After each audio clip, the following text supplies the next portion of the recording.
Isang mapagpalang araw po sa ating lahat. Magandang araw po sa ating Panginoon.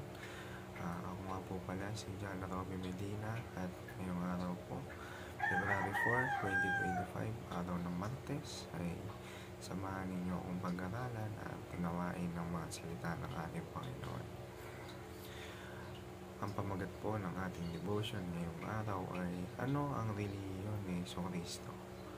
Born again.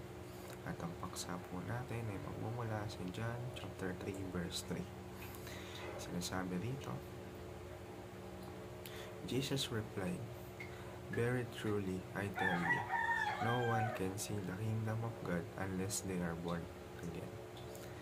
O sa Tagalog naman po, sumagot sa kanya si Jesus, "Katotohanang sinasabi ko sa iyo, malibang ang isang tao ay pinanganak na muli, ay hindi niya makikita ang kaharian ng Diyos."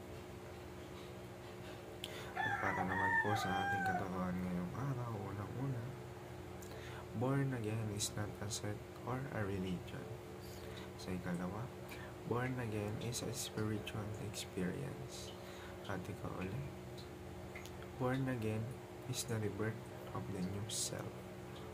Kumbaga, kapag sinabing born again, unang-unang papasok sa ating religion or sekta, but hindi siya religion or sekta. Isa siyang spiritual experience.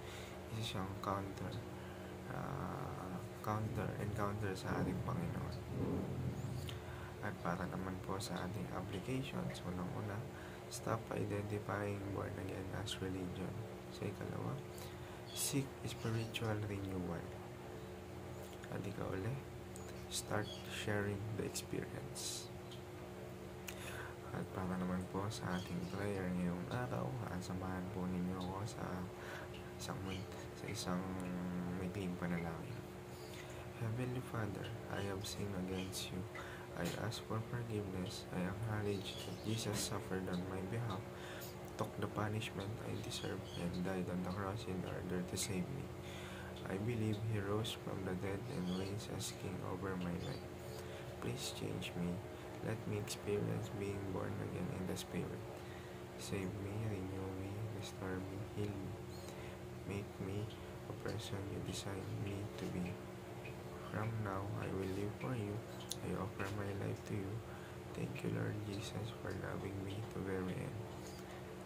Let me serve you in return until the end of my life. I pray this in Jesus' name. Amen. Yun lamang po para sa araw na to. Maraming salamat po sa inyong pakikinig. God bless us all.